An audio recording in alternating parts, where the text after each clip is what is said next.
Welcome to the Business Chop, where challenges, success, rewards, and solutions to entrepreneurship collide. Let's chop it up.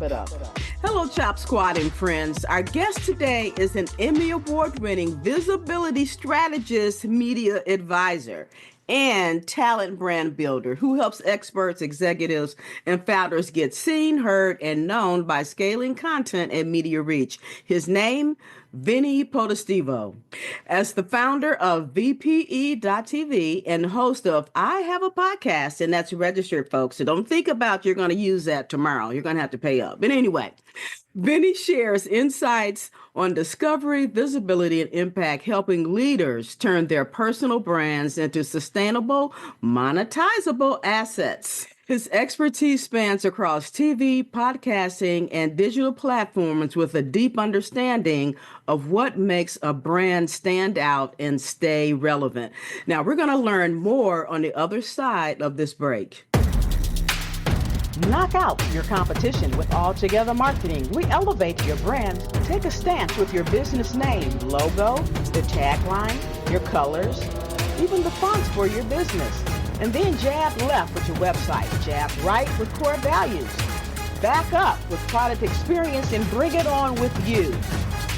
Visit altogether.biz and let us help you create a knockout brand. We're back, gang. All right. More about Vinnie. During his time as a television network executive at MTV Networks during those like the 98 to 07 era, Vinnie helped launch and grow the personal brands of A-list talent, including Mandy Moore, Nick Cannon, Lindsay Lohan, Beyoncé, and many more. He played a pivotal role in casting and developing talent-driven franchises, including Punk'd, The Challenge, Wild 'N Out, The Osbournes, Total Request Live, or TRL, The Real Housewives of New Jersey, creating media that shaped pop culture. Put a pin in that, folks. Now, Vinnie works with high-performing individuals and brands to refine their visibility strategy, messaging, and discoverability, ensuring they reach the right audience and create lasting influence. He is passionate about helping thought leaders claim their space in media, share their expertise with impact, and build credibility that opens doors. All right, Vinnie Potestivo, welcome to the Business Chop. Oof, that was a mouthful. What awesome breath support. What also, thank you for the business support. It's funny, as you're saying that, you say, and now this is what I do now. How lucky am I that for the last 30 years of my life, I work with people who feel called to wake up and create content. Back in the 90s, only celebrities did that. And then in the Y2K era, some businesses and brands and platforms started doing that. And then like where we are now, more personal brands are doing it. So it's crazy to think, same thing, 30 years. People who wake up, who feel called to not just start a conversation, but support it, who need to make change and do it through some creative process that starts a conversation. Because like now that you own a podcast, by the way, those shows that you said, all those names that you mentioned, they don't own the shows that you just name dropped. That's why I started laughing. Come on. You own more than they did back in the beginning of their career, where literally everyone tries to own your content and your brand. Yes. So thanks for the space and opportunity. Absolutely. Yeah. Yeah, and you're talking about owning the brand. When we were off camera, before we got started, we talked about owning our content and you registering, having our IP and intellectual property protected, and that is so important because we don't. I know even as a marketer, a lot of times I really didn't even think about that. I registered the business name, but then as the years go by, you create stuff. And it's crazy. You look backwards and you don't even like, dang, I didn't send that off. Those few $100s or whatever. Yeah, it adds up. In the long run, could pay off for sure. Yeah, and by the way, just real quick on intellectual property, because I am really it's a big reason why I left the side of media it's why I left the industry of television in the industry of media, because the iPhone changed how we can own and create our own content. And I know that, yes, I get a lot of credit for launching personal careers and celebrity careers, and I get a lot of credit for creating TV shows that are like well known. what I give myself credit for, where I want to take it. I took MTV as an American cable network that wasn't. My grandparents lived in Kansas. We didn't even the Bible Belt didn't even get MTV. So like we weren't even fully distributed in America in the late '90s when I got to MTV. It was a cable network, and I was hired to be a talent coordinator in something called the talent development department. It was our job to find the on-air talent. And it put me in rooms with celebrities. And the celebrities would literally say to their managers, why is this college graduate hosting the biggest show on MTV? I have the #1 video on MTV. Actually, it was will.i.am who literally says, this is how I had the idea of getting celebrities to host shows on MTV, because forever that never happened. I think they thought, don't break the wall. You know, like it's us and them. And I made it a we by giving the celebrity the microphone. And then you mentioned the Osbournes and Punk'd and Newlywed. Then I gave them the cameras. And I said, you're storytellers. I trust you. Tell the stories. Take ownership back of your life. And it happened to be Sharon Osbourne who pitched the Osbournes meets like the real world was kind of her idea of the pitch. But look, Sharon, the matriarch of a family, that's a female-run business. That was pretty interesting to us. Newlyweds, Jessica Simpson is a billionaire. Creating spaces for women in media is something I don't want to say fell into, but it was the era of time at MTV where we were hyper supportive of our female audience, and we really, Mandy Moore, Beyoncé. I mean, I can go down a huge list of artists who I just happened to start in media at the same time they did. It was a hyper collaborative art space. And I think what I did at MTV was look, they paid a premium, so they were paying money to be in Times Square. I was just like, let's listen to the people who are already in our building. These are the people who are supporting us. Why aren't we further support? Why aren't we giving them EP credits like Ashton Kutcher? Why aren't we giving them production company opportunities to be bigger? Like we have that, and then we became a collaborative platform, and brands saw that, and then we had enough content, because this is where they say reality TV is cheap. We had enough content because reality TV costs $200,000 per episode as opposed to $3 million per episode if it's scripted and all the things that happen in broadcast. Layers. So MTV finally had enough IP, intellectual property, to go around the globe.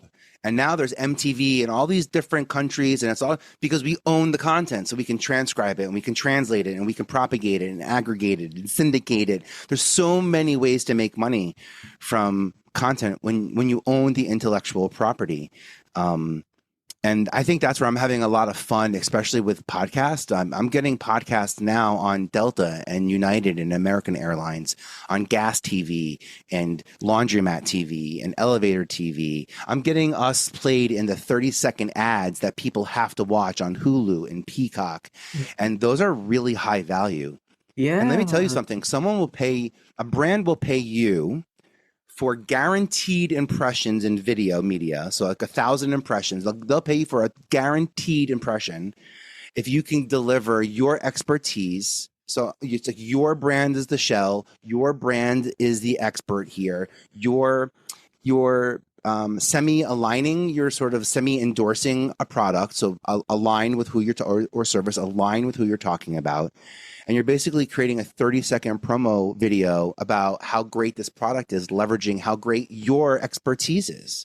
And you're getting a brand to pay for people not just to buy their product, but to see you be the expert that recommends their product. That's the act of leadership visibility. That's how we can be using media in a really unique way to be collaborating with creators, creatives, and other brands that people aren't thinking of in media. And it's like these little things that I'm starting to see all stem from owning your content. Intellectual property. That's it. There's copyright, the little C with the circle on it. Copyright is common law. Anybody can say that. So copyright is, I claim that this is my copy. The words are copy. So it's not the font or anything like that, just the words. That's what copyright means. Right. Trademark is you have an idea. That's trademark is also common law. So you can claim trademark, the little TM. You can just claim it. You can just start using it whenever you want. You trademark it. It is your formal idea. You've created it. You've done research. You own this idea, and now you're taking it out to market. Registry with the little R in the circle means I've taken that trademark and now I've registered it with the USPTO, with the trade organization. And that's basically how on a federal governmental level, I'm protected, and I have a lot more rights that protect me versus just the standard trademark. Then there's a couple of other ones. And people know trademarks. There's also creative mark. So if you're a creator or a creative, an artist who does, or a business expert who has a specific strategy or implementation, that's called a creative mark. And like how you create opportunities and the way that you do a flow, your actions can actually also be protected. So creative marks are something that most people aren't aware of. But people who like to get paid, who don't like to get their stuff stolen, certainly are. Yeah. Yeah, that's fantastic, man. Well, thanks, Vinny, for enlightening us on that. Own it. And you can now. Right off the because rip. these networks are owned. They're on the American Stock Exchange. They have to make money for the board, and any other country in the world allows you to own your idea, and they commission it. So like in Sweden, they would commission the idea. You own the idea. Tyra Banks did this. She takes Top Model to Sweden or the Nordic countries, sells it there, retains ownership of it. It becomes intellectual property when it's purchased or heirs. She brings it back to America and says, you can't buy this from me, but you can license it from me. So Top Model America, Top Model Australia. And she retained ownership of that. That's different than like MTV that owns Osbournes and Housewives that owns Bravo that owns the Real Housewives of, all those franchises and stuff like that. Ownership matters.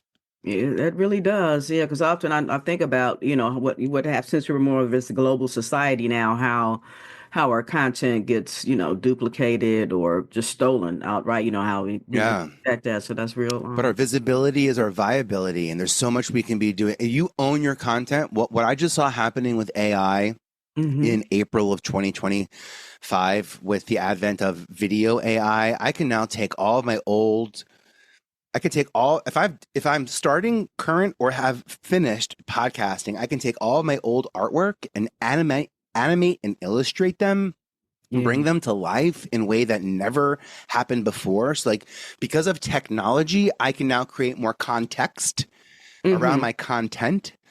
So I don't need to make more episodes. I just need to make more noise. It's kind of like promoting Avatar.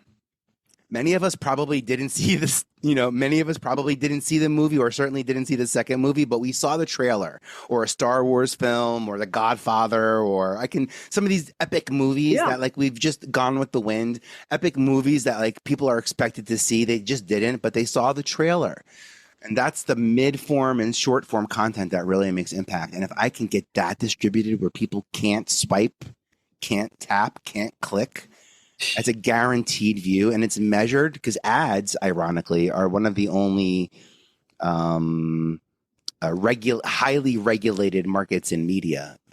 The rest of it, the algorithm and the syndication and public and Nielsen ratings is speculative at best, say that. So own it all the way down. And it starts with your name. It starts with your name. That's where it starts. I don't care if you have a name that's similar to somebody else's or not. That's just, if people have a name that's similar to somebody else, then by the way, I had the same exact name as my father. Thank God, because that gave me the opportunity to differentiate. If I was just myself, Beyonce, then do you know what Beyonce had to do to differentiate? She had to practice failure. She practiced the lights go off in a song, the mic goes out, the shoe falls off, the wardrobe out. She practiced failure. That was intentional.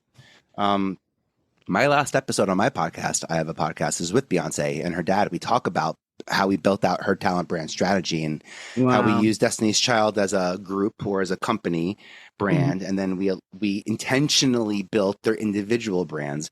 And I got to play a role in getting Beyonce in film and was part of the team that cast her in Carmen, hip opera on MTV. And it was a really cool opportunity to go back and just understand the intention that comes along with, with brand building, but it all stems from ownership. And she owns the entire process of the experience now, right? She even dictates where her music can and cannot be heard on which platforms. That's the power of ownership. That's where you can move communities, is in ownership. There's a lot of real power there. And then as you look into the future of how brands and businesses, especially B2B and especially small businesses, will work together, our media archives will be that are tied to audiences, that when we pull together, create community, right? Because when multiple audiences come together, that creates community. That's the power in owning intellectual property as a small business owner, mid-business owner. And big time business owners are creating networks. So they're ahead of us, Yeah. We're still talking about shows. 5 years from now, we'll be talking about networks, and then we're all going to be looking at Oprah being like, it was right in front of us the whole time. Everyone wakes up and says, oh, I'm not the next Oprah, but I wish what if we were? What if every single person was? Because I have a little secret here. I do have a network. Good. And lean into that. Yeah. Oh, yeah. And it works. Sometimes time. It's intentional. And having the right people around you, it's like, hey, this is serious what you have. Let's push this. Well, the network is right. The network removes the spin of repurposing content, and it creates pre-purposing content. So I know who's going to support this. I'm actually going to lean into that even more while I'm creating it. This is what we do in broadcast media and simulcast and streaming, like larger properties. Like we lean into like what differentiates us from other platforms, and that's having that intention around you is really, really important. Yeah. It's crucial, especially as these economies up and down the way that it's being talked about in 2025. Our networks are going to be the things that get us through those really tough times. It is. It's a thing that we didn't have necessarily in place when the pandemic hit in 2020, that hopefully now, as we've become more comfortable creating, and Zoom has really opened up doors for us to be better at communicating with real people, and it doesn't feel so awkward anymore. And ownership, all that stems from owning it. And there's so much more to go. And by the way, there's more platforms to come. Okay. More platforms to come. And platforms need stars. This is what I do. Yeah, I give those stars. I make those stars. We're gonna contact you. Okay, we're gonna. No, I mean, don't contact me. Just listen to me. Like, take action. You're right. Exactly. Yeah, don't call me. That's the wrong action. I'm not giving you busy work. I want to see you in the spotlight. I do what I do because I love being in the audience. Okay. I love being. In the audience, fun. So. It is fun. Yeah. Applauding and giving accolades. Yes, I am the standing O. I am that first. I'm the slow clap. Oh, yeah. I am definitely that person. You hear the laugh. Mm-hmm. You know when I'm in the audience. I want you to. That's Vinnie Potestivo. I want you to. Yeah. What a gift. Absolutely. Well, we're going to take another quick break, and then we're going to come back, and we're going to get into some fun stuff and get serious again too, because this was an awesome conversation we had on the IP. I really, really appreciate this ownership conversation. Get your brim on. Since 1972, American Hat Makers has been dedicated to the art of fine hat making. Their diverse selection caters to outdoor adventurers, style-conscious individuals, and hat enthusiasts just like me. With a focus on meticulous detail and quality materials, I love wearing their hats. Embrace your own spirit of adventure and individuality. Visit bit.ly/hats now, bit.ly/hats now, or use our affiliate link in the show notes to view their vast selection of men's and women's styles. All right, folks, we're back again with Vinnie. And Vinnie, thanks again for that enlightening talk about IP and ownership of our content, and a little, gave us a little insight into the future. So that was definitely awesome. Before we get into some back serious again, you want to share a couple of fun facts with the audience? Fun facts. Yeah. Okay. Fun facts. On Thursdays, I volunteer at the movie theater. So I'm currently living in Vermont, and it's very low population, and I live up in the mountains. I was sad. I came out of a breakup, and I needed space to heal. Now my space to heal has turned into my space to grow, as people have pointed out. And I volunteer on Thursdays at this movie theater, and I sell popcorn in concessions. It's actually a job that I held when I was in high school. I've met the head of the newspaper, the police chief, every business owner. Gosh. I've met anyone in a 4 mile radius who cares about talking about content or media, and what turned into like I need a hobby, and also I need to like I'm at the point where like I'm not just talking to my dogs, but they're talking back. So I knew I needed to get out of the house, and I took action, and I didn't feel like there was like a content community where I was. And so now I'm excited to say like I found that opportunity on Thursdays, and I get to see a free movie every week, Snow White. I just saw Black Bag with Kate Blanchett, which was such a good spy thriller. And it's good to be back in the theater again. I love paying full. This is I don't know. I'm telling you weird things that I think are. I love paying full membership prices for people's content clubs. I love being a respectful member and community member. And I recently found one called the New England Podcast Group, NEPG. And we meet once a month, and we meet in Westford, Massachusetts, at a cable station. So like I get to go back into a TV studio and then talk about podcasting. So that's awesome.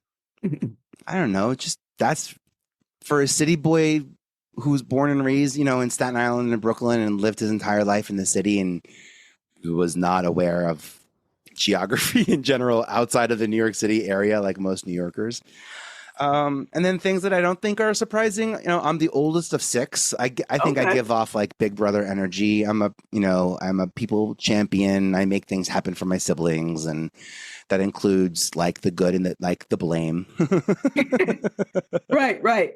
There was an era in my TV career where if you were wonderful, you were on A&E and you were on Lifetime and Bravo, and if you were terrible, then you were on Oxygen or like VH1. Like you were doomed to some of those like shows that just like showed humanity in such a terrible way, as TV was during like the 2008 to 2012 era.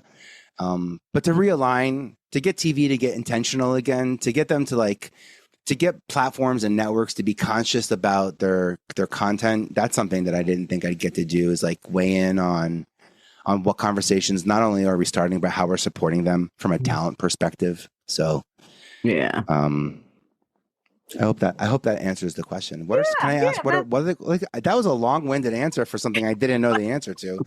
I need to answer these. What's one of yours? Oh gosh. Well, it's gonna relate to one of yours you didn't share, and that is I used to sing in the choir. Oh yeah. And so I have my keyboard on the other side of my backdrop, my screen back here. So I do play piano. Okay. So I enjoy doing that. But I didn't do German music. Yours says that you did German music. I did. I was in German choir. A part of my story is so like growing up as a child, my mom was in and out of rehab a lot, and as I bring up being the oldest child because it did define me as a leader, and I did use that a lot in my story of how I built becoming a leader and an educator and an empath in what I do stems from like the trauma that my mama gave me, or I got to experience. Oh, that sounds like a song. We'll talk about that later. Yeah, right. Yeah, exactly. We want to put that out in the ether. This is what happens when you're like, wait, you can write, sing, you can play piano. I can sight sing, so I'm good. Cool. I was told I wasn't talented, and I think in a loving way, but I took it in a critical way. And then I took action on that, and I applied to sing for a vocal scholarship at Wagner College. Now, I got to be honest, because I come from creative arts, I'm probably like a good personality actor, kind of. Like I'm good at like being myself, and then you can give me lines, and I can make them like how like Robin Williams or some actors or some. Well, Robin Williams actually played different. In Dead Poet Society, he was a completely different character, but usually you can kind of see the him, Oh, okay, right. Actually, he's a transformational character. Robert De Niro. He's always the same. You know what I mean? He's just the same in every movie. He's just De Niro in every movie. Oh gosh, now I'm just saying I'm De Niro. That's a foot in my mouth. Yeah. So just leaning into that thing that I know makes me unique, but also similar. Yeah. And that's what I do with leaders, and that's what I do with the celebrities and business owners that I work with. All right, folks, we're back again with Vinnie. And Vinnie, thanks again for that enlightening talk about IP and ownership of our content and a little, gave us a little insight into the future. So that was definitely awesome. And so before we get into some, back serious again, you want to share a couple of fun facts with the audience? Fun facts. Okay. Yeah. Fun facts. On Thursdays, I volunteer at the movie theater. So I'm currently living in Vermont, and it's very low population, and I live up in the mountains. I was sad. I came out of a breakup, and I needed space to heal. Oh. Now my space to heal has turned into my space to grow, as people have pointed out. And I volunteer on Thursdays at this movie theater, and I sell popcorn in concessions. It's actually a job that I held when I was in high school. I've met the head of the newspaper, the police chief, every business owner. Gosh. I've met anyone in a 4-mile radius who cares about talking about content or media. And what turned into like, I need a hobby. And also I need to like, I'm at the point where like, I'm not just talking to my dogs, but they're talking back. So I knew I needed to get out of the house, and I took action. And, I didn't feel like there was like a content community where I was. And so now I'm excited to say like I found that opportunity on Thursdays, and I get to see a free movie. Every Snow White. I just saw Black Bag with Cate Blanchett, which was such a good spy thriller. And it's good to be back in the theater again. I love paying full. I don't know. I'm telling you weird things that I think are. I love paying full membership prices for people's content clubs. I love being a respectful member and community member. And I recently found one called the New England Podcast Group, NEPG. And we meet once a month, and we meet in Westford, Massachusetts, at a cable station. So like I get to go back into a TV studio and then talk about podcasting. So that's awesome. I don't know. Just that's for a city boy who's born and raised, in Staten Island and Brooklyn and lived his entire life in the city and who was not aware of geography in general outside of the New York City area, like most New Yorkers. And then things that I don't think are surprising. I'm the oldest of 6. I think I give off like big brother energy. I'm a people champion. I make things happen for my siblings, and that includes like the good and the blame. Right. There was an era in my TV career where if you were wonderful, you were on A&E and you were on Lifetime and Bravo, and if you were terrible, then you were on Oxygen or like VH1. Like you were doomed to some of those like shows that just like showed humanity in such a terrible way, as TV was during like the 2008 to 2012 era. But to realign, to get TV to get intentional again, to get them to get platforms and networks to be conscious about their content, that's something that I didn't think I'd get to do, is like weigh in on what conversations not only are we starting, but how we're supporting them from a talent perspective. So yeah. I hope that answers the question. Can I ask what are that was a long-winded answer for something I didn't know the answer to. I need to answer these.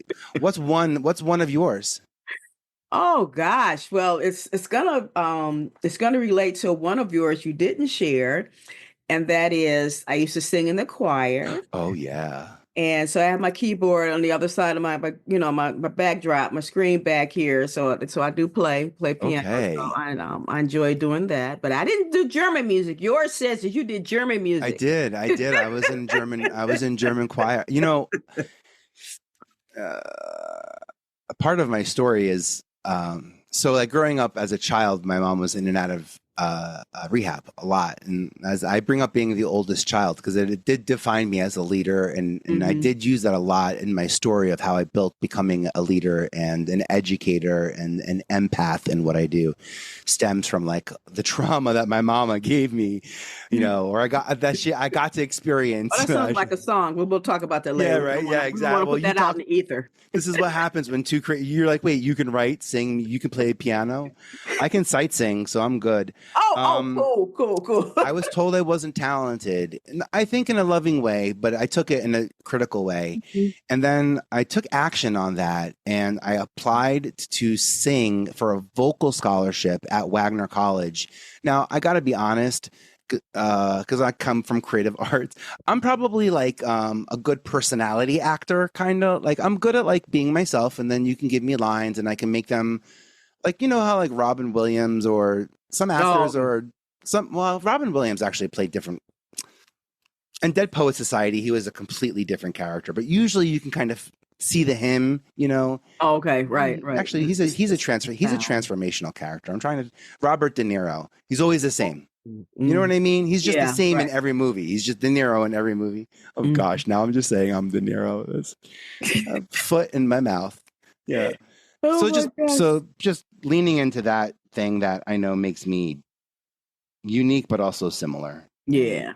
And that's what I do with leaders, and that's what I do with the celebrities and business owners that I work with. It's okay. So what is your framework then for helping leaders break through the noise and stand out in competitive industries? A lot of it is creating tent. So a lot of it is looking into the future, accepting that we're promised tomorrow.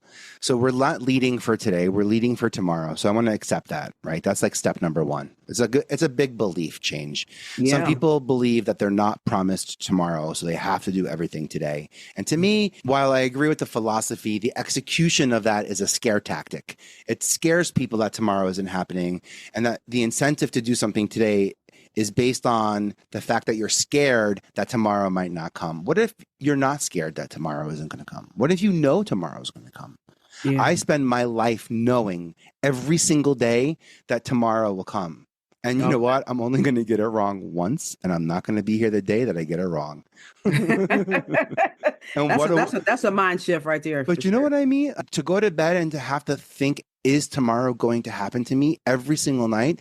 That sounds exhausting and daunting and like a waste of energy, because I'm not in charge of the answer. So I'm not going to ask the question that I'm not in charge of the answer of. And if I'm going to be in charge of the answer, if I'm not in charge of it and I have to make up an answer, I'm going to side on myself and I'm going to say, I promise tomorrow. Mm-hmm. So what I'm doing now, Cher says this brilliantly. What I'm doing now has to be relevant 5 years from now. Otherwise, I don't do it. Like what I'm doing in podcasting right now has taken me to the seat of DEI and visibility advisor to Podmatch. What I'm doing as a podcaster isn't just appearing in podcasts, which, by the way, isn't only just building out our podcast industry, because our industry is getting bigger because the amount of episodes that are being created and the amount of series that are being created, we, the people, own those, not the companies, most of the companies. We own this industry. TV is very different. Most of those networks own a lot of that content. So you're going to see Friends pop around on different platforms, Peacock, Paramount, Hulu. You'll see these big shows, IP, get bounced around, literally like a bidding war. They're athletes in the game of baseball where they can just swap players and teams. That's what the power, of being in media is. Okay. So I look to the future of that. Mm-hmm. And I look to how to support conversations, not create them. And then I create the conversations that I think we can, not that we should. What we should do is contribute. What we can do is create. And I come from a place of that with leadership. I'm not big on filling time. I'm big on creating time. I don't think our podcast episodes should be 45 minutes long. I think they should be as damn long as they can be to make impact. Yeah, and that's a beautiful place to be. Yeah, I started off with like 50 minutes and stuff. I was first like you, I was real TV oriented, 30 minutes, the pre-roll, mid-roll, but where I replaced the commercials and all of that. And then sometimes it would go under 50. And then it's like, this stuff is getting long. It's like, I'm going to do 15 minutes, 15, 20 minutes, and, then we're out. But sometimes people, depending on what that content is and, who's speaking, people will sit for 2 hours on a podcast. So find your happy medium, but don't let anybody tell you that nobody's going to listen to that, because they just might. Then there's others, they look for the 5 and 7 minute because they're always, I got to get to the next thing, But it just really just depends on who you are, what the content is that you're bringing. People will sit. They will sit. Yeah, podcasts are listening, so they're maybe moving around and doing stuff, but true. Large form content, more than like 2 or 3 hour content. I come from MTV in an era where people tuned to MTV and didn't watch it. They knew it was on the TV screen because it was a music video or it was a talking head person saying. You didn't need to be watching it. You wanted the screen on so you can just kind of peek in and look around. You wanted to hear the audio, and I do think that, like, especially if you're lucky enough to work in a small boutique agency, like a less than 10-person agency, creating a podcast that's the experience of what it's like to work with you during the day. Like, what a cool way to scale and grow and talking about leadership through exhibition and through expertise and through demonstration of what you do, to reveal, to be transparent on what the process is, what the vibe is like in the office. You can do that with some of these long form podcasts. And what we know as morning shows on radio shows with like 4 or 5 people, that's going to be a format that does in long form do really, really well for small size businesses in 2025, 2026. If you're going to ask me, how can I stand out in the podcast game outside of a solo podcast where I'm talking to nobody, or an interview podcast, which most podcasts now in the podcast world are in like this, are interview based, thinking of that group dialogue. And I'm telling you, it's going to work. You know why? Because there's a certain show on TV that had more than 1 star in it and ended up having 6 stars in it. And the more we see these people talk to each other, the more popular and the more famous and the more powerful they got. I'm talking about the Kardashians. That's what made them powerful. It wasn't 1. It was like 5. Yeah. We didn't have to just get Kim's perspective. We got the whole family's perspective. And if we didn't like one, we liked the other. And we were able to bip and bop around, but we watched the relationship and the dialogue more than just the monologue. Right. And that's what I learned there.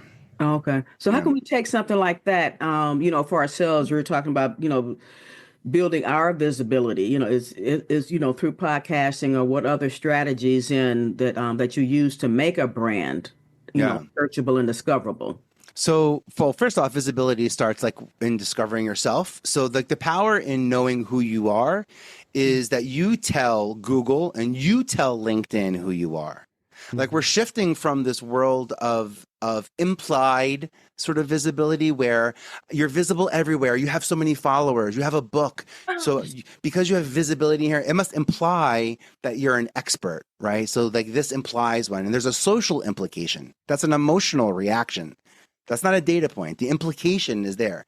The explicit way to grow now, like now in this world of ChatGPT, the explicit way to tell LinkedIn who I am, to tell Google and Bing who I am, because those 2 search engines that used to give us the results are now the input connectors to ChatGPT and AI, Gemini, that give us even more action. So I need to make sure that these platforms know who I am, so that it tells the rest of the world who I am, because I'm not going to let it tell me who I am. And there are things I can do explicitly. For example, one of my favorite tricks to do. Can I give an implementation trick? Sure. Okay, Sure. so if you're a podcast owner or a podcast guest, you automatically fall into a creative position. You're either the host or the guest. And if you're the host, like you're also the executive producer of the show too. You're also the producer of the show.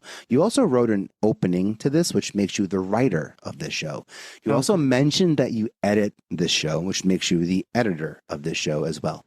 So that's a lot of hats that you wear there. And all of those are credited. I watch lots of movies that say written by, directed by, starred by. It's all the same person. So some people have a little bit of guilt when it's like, do I want to make it look like I'm the only person working on my project? Heck, yes, because no one can do what you can do. No one's going to have an entire podcast that you touched every single part of. That's instantly what makes this completely unique, right? This idea of like, it makes it look like I did it for free. No, it doesn't. It makes it look like you didn't pay a price, you paid a cost, right? Interesting. Right. It looks like you probably didn't, right? You probably didn't price yourself out and give yourself money, but at a deficit of what? Time and resources and energy. And how much did you invest in education? So there's a cost associated with doing it yourself. There's also a gift. And on IMDb, the Internet Movie Database, IMDb, it's owned by Amazon. We go there to find Spielberg's next film, who directed this, what actors, it's where TVs and films and movies go. It's where intellectual property goes to get credit. And podcasting is intellectual property. So a podcast host like you have a company, and I'm assuming that you pay for software for your editing services through your company charge card or something like that. Yes. So then your company is also producing this podcast for you. So that's your production company, and you are a production company production owner. company. Instantly though, but now what this does though is it puts you in the search database where every single news booker, local booker, newspaper, local newspaper, national, like we look to IMDb for experts who are getting out in media because we find them. And also it's Amazon. So there's a high domain authority here. So by getting a data point created on Amazon, I'm just going to fast forward to the big scenario. Because let's just say also maybe you didn't know that you have to pay money and apply to be nominated for most awards, or there's a submission process of some sort, because you have to give them the rights, the ability. You have to sign off on them using your name, image, and likeness. Beyonce has to pay for every Grammy nomination that she's ever had. She has to pay for that. Thank you for the consideration. That's what that means. So like, some people are like, oh, I had to pay for it. It's a scam. You have to pay for it. I have to pay to be in the Academy of Arts and Sciences to be eligible to apply for an Emmy, and then I still have to pay for every single producer who is attached to that Emmy nomination in that specific category. So we spend a lot of money getting awards. So let's say you win an award. Most of us probably would just go to social media, post it, implied. Some of us might think of coming up with a newsletter, implied. So you're telling the world that you got this. You're going to pay $75 to get it on the wire. It's going to show up in some search results. It's not going to do too much. It'll give you some visibility. You come into IMDb. You claim that you won a Best Podcast Award or Best Episode Award or Best Guest Award or Best Host Award or Best Email Newsletter Award or Best Website Award to this award-winning podcast created by an award-winning production company owned by an award-winning podcast host who's had all of these guests attached to it. Now, I can't consume the content on IMDb, but that's where I go to watch trailers. So every single piece of social media content you've ever made for any episode ever now gets uploaded per episode to IMDb. And IMDb is the place, but I don't know about you, but I was going to say like a night, a week. I've spent weeks just watching Netflix trailers and never even landing on a show. Wow. This is the power of mid-form, short-form content. So by getting you on IMDb, I'm going to change your search results in Google search. I'm going to change the images that pop up for you on Google image search, because now we're taking your videos and images from social media and all the promo that you've been doing in your newsletters and in your blogs and web pages. And I'm actually creating a data point in IMDb owned by Amazon that's going to be something that is going to change what your search results look like. It's also how you get the Google search panel up on the top. When Google truly believes that it's tapped into enough credible sources that know who you are, that's when you get that nice, beautiful panel at the top of search. So you asked a very simple question, what time is it? And then I went in and started building the clock to give you the answer. You know, visibility isn't about being everywhere. Visibility is about being where people are looking for you. Yeah. And you have control over that. Yeah. And for the people now who feel like I'm creating content in a vacuum, you have no clue how lucky you are to not have the world looking at you yet. Because when they do find you and they see years of content that you've created, that's when your first project goes platinum from 10 years ago. That's when this brilliant idea. That's why, I used to get really sad about artists sometimes because the greatest artists in the world didn't know it.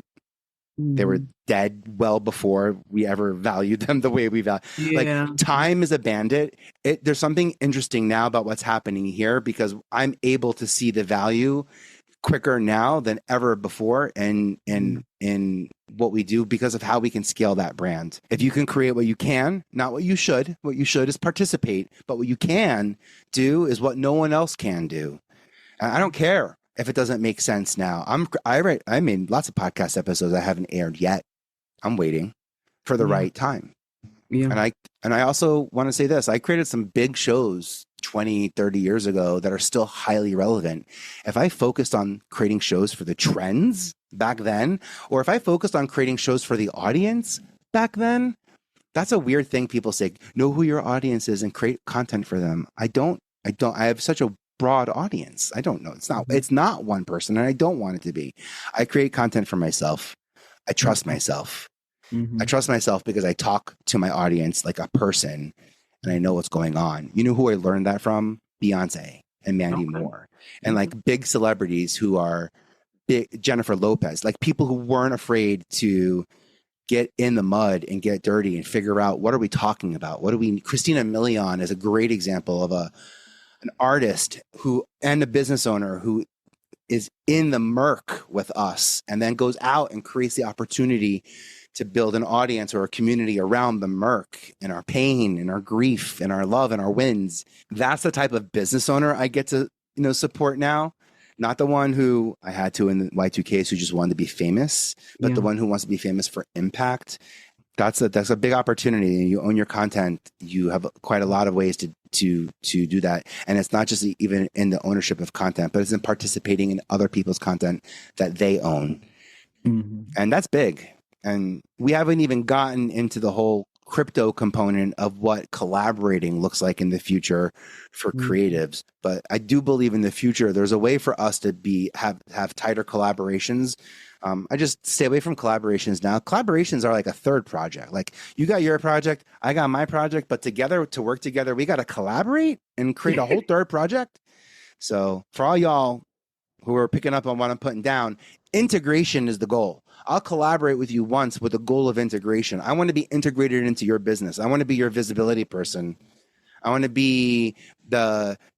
fill that chair in a way that I know makes visibility accessible, not just to thousands, but to millions, the way that I've done it in my past. Well, that's all right, Vinnie. So with that, give us that website where we can learn more and then be able to contact you and work with you. Oh, you're awesome. CreatorHubPro.com. Everything that I've spoken about is there. CreatorHubPro.com. Downloads on, I talked about how to get on IMDb. I will give you a little step-by-step download on how to get your podcast on IMDb. I did it with Alex Sanfilippo, the guy who owns Podmatch. And then I video recorded Alex. Shout out to Alex. Shout out to Alex. Pod Pros. Hey.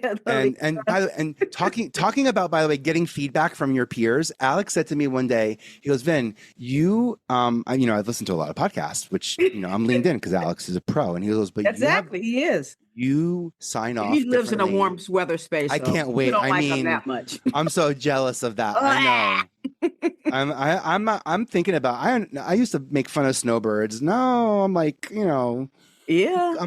I got a nomination for over 50 podcasters. I don't qualify for that yet. I'm 2 years away. I was excited, but also like insulted. I was like, well, I'm not old enough. Right. I'm still at the kids' table.